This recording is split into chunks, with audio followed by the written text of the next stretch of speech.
Doctor Patnaik Delhi के सबसे बड़े हार्ट सर्जन में से एक थे। ये कहना गलत नहीं होगा कि उनके जैसा डॉक्टर वहाँ कोई नहीं था। काम में सबसे अनुभवी और ज़मीनी स्तर से जुड़े हुए वो बहुत ही विनम्र इंसान थे। एक बार डॉक्टर्स के एक बड़े समूह को अपने अनुभव उनके साथ बांटने के लिए उन्हें आमंत्रित किया गया। डॉक्टर पटनायक 2 वर्षों से अमेरिका में अपनी सेवाएं दे रहे थे और जब पता चला कि उन्हें दिल्ली जाकर डॉक्टर्स के एक बड़े ग्रुप को संबोधित करना है और इस ग्रुप को बताना है कि वो गांव-गांव तक अपनी सेवाएं कैसे पहुंचा सकते हैं, गांव के लोगों को हॉस्पिटल से कैसे जोड़ सकते हैं और गांव में हॉस्पिटल का निर्माण कर मुफ्त में अपनी सेवाएं जन जन तक कैसे पहुंचा सकते हैं। उन्हें जब इस बात का भी पता चला कि दिल्ली से कुछ दूर एक गांव में डॉक्टर्स की मीटिंग रखी गई है, तब वे बहुत खुश हुए, क्योंकि डॉक्टर पटनायक दिल्ली के अलावा कई गांवों में अपनी मुफ्त सेवाएं दे चुके थे और उन्हें गांव के लोग बहुत मानते थे। उन्होंने अपनी फ्लाइट टिकट बुक की, अपना सामान पैक किया और अगले ही दिन दिल्ली के लिए रवाना हो गए। देर शाम को उनकी फ्लाइट लैंड हुई। मौसम ने अपना रुख बदला हुआ था। आसमान से एक दो बूंद टपकती पानी कब छोटे छोटे ओले में बदल गए पता नहीं चला। मौसम बहुत ज़्यादा ख़राब था। दिल्ली से एक जूनियर डॉक्टर शर्मा और उनका ड्राइवर मोहन उन्हें लेने के लिए एयरपोर्ट पर उपस्थित थे। अगली सुबह एक छोटे से गांव में डॉक्टर पटनायक को संबोधित करना था, इसलिए उन्हें उसी रात ही उस गांव के लिए निकलना था। कुछ देर इंतजार करने के बाद भी मौसम की स्थिति वैसी ही थी। डॉक्टर शर्मा ने मोहन से पूछा, यदि आप गाड़ी चला सकें और रास्ते में किसी तरह की कोई असुविधा ना हो तो क्या हम इस मौसम में भी यहाँ से निकल सकते हैं? हाँ, मैं कोशिश करूँगा, लेकिन गांव जाने के लिए हमें कच्चे रास्तों से होकर जाना पड़ेगा, इसलिए अभी हम धीरे धीरे आगे बढ़ सकते हैं, मोहन ने कहा। मोहन ने गाड़ी निकाली और तीनों गांव की तरफ आगे बढ़ने लगे। रास्ता और मौसम दोनों बहुत ख़राब था, इसलिए वे धीरे धीरे आगे बढ़ रहे थे। कुछ दूरी तय करने के बाद जब वो एक गांव से गुजर रहे थे, तब मोहन को महसूस हुआ कि उसके गाड़ी का एक टायर पंचर हो गया है। उसने गाड़ी रोकी और नीचे उतरकर बारिश में भीगते हुए टायर को चेक किया। टायर पंचर था। उस गांव में बहुत अंधेरा था। मौसम खराब होने के कारण वहां बिजली नहीं थी, लेकिन मोहन ने देखा कि पास ही के एक घर से रोशनी आ रही थी। मोहन ने डॉक्टर पटनायक और डॉक्टर शर्मा से कहा कि सर, गाड़ी का टायर पंचर है और टायर बदलने में समय लग सकता है, इसलिए गाड़ी से उतरकर हमें पास के घर में अभी कुछ समय रुकना होगा, क्योंकि ऐसे बारिश में टायर बदलना भी संभव नहीं होगा। दोनों डॉक्टर्स गाड़ी से नीचे उतरे और पास के ही घर की तरफ जहां से रोशनी आ रही थी उधर आगे बढ़ने लगे। उन्होंने घर का दरवाज़ा खटखटाया, लेकिन अंदर से किसी भी तरह की कोई प्रतिक्रिया नहीं हुई। उन्होंने एक बार फिर दरवाज़ा खटखटाया और अब की बार दरवाजे पर एक बूढ़ी अम्मा थी जो बहुत उम्र की लग रही थी। माँ जी, हम शहर से आ रहे हैं। मौसम बहुत ख़राब है और यहाँ हमारी गाड़ी भी ख़राब हो गई है। यदि कुछ समय तक आप हमें यहाँ रुकने दें तो आपकी बड़ी मेहरबानी होगी, डॉक्टर शर्मा ने बूढ़ी अम्मा से कहा। क्यों नहीं, आप सब अंदर आइए, मैं आपके लिए चाय बनाती हूँ, बूढ़ी अम्मा ने जवाब देते हुए कहा। ये बिस्तर पर यह छोटा बच्चा क्यों कराह रहा है? इसे क्या हुआ? डॉक्टर पटनायक ने बच्चे की कराह सुनी और बूढ़ी अम्मा से पूछा। बूढ़ी अम्मा ने बताया, क्या बताएं साहब, गांव में हॉस्पिटल की सेवाएं नहीं हैं। हर छोटी बड़ी बीमारी के लिए शहर जाना पड़ता है। यह मेरा इकलौता पोता है। शुरुआत में इसे खांसी थी, धीरे धीरे इसकी छाती में दर्द होने लगा और जब मैंने इसके इलाज की प्रक्रिया पता की तो मुझे पता चला कि मेरा पोता एक बहुत बड़ी बीमारी से जूझ रहा है। इसके हार्ट में बड़ी समस्या है।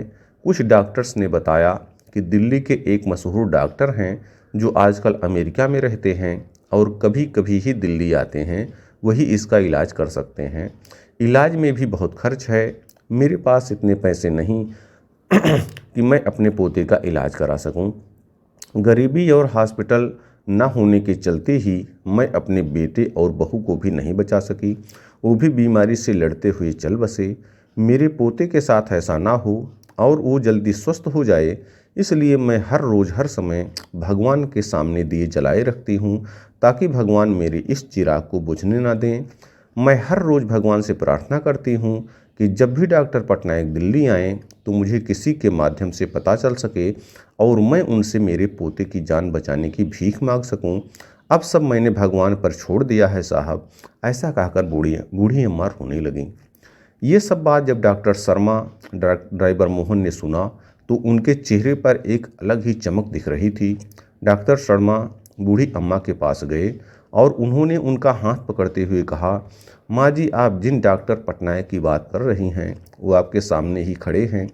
डॉक्टर पटनायक ने बूढ़ी अम्मा से उनके गांव वाले कार्यक्रम के बारे में पूरी बात बताई और यह भी विश्वास दिलाया कि उनके पोते का वो मुफ्त में इलाज करेंगे और गांव-गांव तक चिकित्सा की सेवाएं पहुंचाएंगे। यह सुनने के बाद बूढ़ी अम्मा को विश्वास हो गया कि इस दुनिया में विश्वास कितना ज़रूरी है और उस भगवान पर विश्वास कितना ज़रूरी है जो आपकी दिल से निकली दुआओं और प्रार्थनाओं को कबूल करते हैं। अगली सुबह सभी डॉक्टर्स को डॉक्टर पटनायक ने संबोधित किया और उन्हें गांव-गांव में हॉस्पिटल और चिकित्सा से जोड़ने के लिए हर संभव प्रयास जो कर सकते हैं करने के लिए कहा। बूढ़ी अम्मा के पोते का इलाज हुआ और वो अब स्वस्थ है। गांव-गांव तक डॉक्टर्स पहुंचे और हॉस्पिटल खुलने लगे। दोस्तों, इस कहानी से हम यह सीख सकते हैं कि उस भगवान पर भरोसा रखिए जो आपके साथ कभी गलत होने नहीं देगा। वो किसी न किसी रूप में आकर आपका साथ देगा। इसलिए अपनी हिम्मत को टूटने मत दीजिए और जो आपका दायित्व है जीवन का, अच्छे काम करते रहिए और भगवान पर विश्वास रखिए।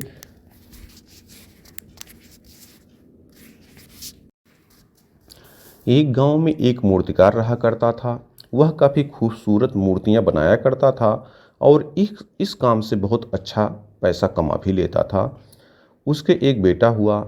उस बच्चे ने बचपन से ही अपने पिता के पास मूर्तियां बनानी शुरू कर दी। धीरे धीरे उसने मूर्तियां बनाना सीख लिया। अब वह बहुत अच्छी मूर्तियां बनाया करता था और पिता अपने बेटे की कामयाबी पर बहुत खुश था और गर्व महसूस करता था। लेकिन जब भी वह मूर्तियां बनाता, हर बार बेटे की मूर्तियों में कोई न कोई कमी निकाल दिया करता था। वह कहता था, बहुत अच्छा किया है बेटा, लेकिन अगली बार इस कमी को दूर करने की कोशिश करना। बेटा भी कोई शिकायत नहीं करता। वह अपने पिता की सलाह पर अमल करते हुए अपनी मूर्तियों को और बेहतर बनाता रहता। इस लगातार सुधार से बेटे की मूर्तियां अपने पिता से भी अच्छी बनने लगीं और ऐसा समय भी आ गया कि लोग बेटे की मूर्तियों को बहुत पैसा देकर खरीदने लगे, जबकि उसके पिता की मूर्तियां पहली वाली कीमत पर ही बिकती रहीं। पिता अभी भी बेटे की मूर्तियों में कमियां निकाल ही देता था, लेकिन बेटे को अब यह अच्छा नहीं लगता कि कोई उसकी मूर्तियों पर कमियां निकाले और वह बिना मन के कमियों को स्वीकार करता था, लेकिन फिर भी अपनी मूर्तियों में सुधार कर ही देता था। एक दिन ऐसा भी आया कि जब बेटे के सब्र ने जवाब दे दिया। पिता इस बार जब कमियां निकाल रहा था तो बेटा बोला, आप तो ऐसा कहते हैं कि जैसे आप बहुत बड़े मूर्तिकार हो। अगर आपको इतनी समझ होती तो आपकी मूर्तियां इतनी कम दाम में नहीं बिकती। मुझे नहीं लगता कि अब आपके सलाह की मुझे ज़रूरत है। मेरी मूर्तियां बिल्कुल ठीक हैं। पिता ने जब बेटे की यह बात सुनी तो उसने अपने बेटे को सलाह देना और उसकी मूर्तियों में कमियां निकालना बंद कर दिया। कुछ महीने तो वह लड़का खुश रहा, लेकिन फिर उसने यह महसूस किया कि लोग अब उसकी मूर्तियों की इतनी तारीफ नहीं किया करते जितनी पहले किया करते थे और उसके मूर्तियों के दाम बढ़ना भी बंद हो गए और उसकी बिक्री बहुत कम होने लगी।